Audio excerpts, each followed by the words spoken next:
इन दिनों बिहार के कई शहरों में प्रदूषण का स्तर तेजी से बढ़ रहा है। इससे लोगों की सेहत पर बुरा असर पड़ रहा है। पटना और उसके आसपास के इलाकों में हवा की गुणवत्ता बेहद खराब हो गई है। आमतौर पर दिवाली के बाद प्रदूषण का स्तर बढ़ता है, लेकिन इस बार दिवाली से पहले ही पटना समेत कई शहरों में सांस लेना मुश्किल हो गया है। वायु गुणवत्ता सूचांक यानी AQI की स्थिति बेहद खराब है, जिससे लोगों को सांस लेने में दिक्कत और आंखों में जलन जैसी समस्याएं हो रही हैं। राजधानी पटना समेत कई शहरों का AQI खराब। मौसम विभाग के अनुसार पटना का AQI 236 तक पहुंच चुका है, जो स्वास्थ्य के लिए खतरनाक है। वहीं हाजीपुर का AQI 249 और कटिहार का 228 दर्ज किया गया है। ये आंकड़े बताते हैं कि इन शहरों की हवा की गुणवत्ता बेहद खराब हो चुकी है। इस स्थिति में सांस की बीमारियों का खतरा बढ़ जाता है, खासकर बुजुर्गों और बच्चों के लिए।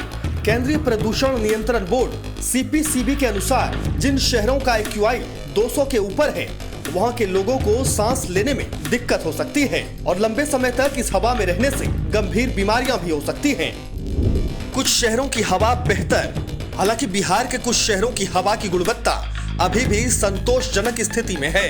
मोतिहारी का AQI 63, पूर्णिया का 60 और सासाराम का AQI 57 है, जो अच्छे स्तर पर है। लेकिन ज्यादातर शहरों में स्थिति चिंताजनक है और दिवाली के बाद हालात और भी बिगड़ सकते हैं। वहीं मौसम विभाग के अनुसार पटना में 21 अक्टूबर से 26 अक्टूबर के बीच मौसम में बदलाव देखने को मिलेगा। 24 से 26 अक्टूबर के बीच बारिश और गरज के साथ बिजली चमकने की संभावना है। इस दौरान पटना का न्यूनतम तापमान 22 डिग्री सेल्सियस और अधिकतम 34 डिग्री सेल्सियस तक रहेगा। कब खतरनाक माना जाता है AQI?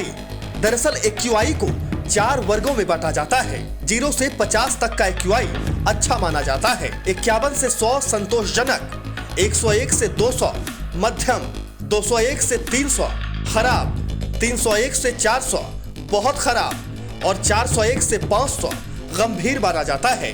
पटना और कई शहरों में AQI 200 के ऊपर होने की वजह से ये खराब श्रेणी में आ चुके हैं, जो सेहत के लिए हानिकारक हैं। आइए अब जानते हैं प्रदूषण से बचाव के उपाय। प्रदूषण से बचने के लिए कुछ सावधानियां बरतनी जरूरी है।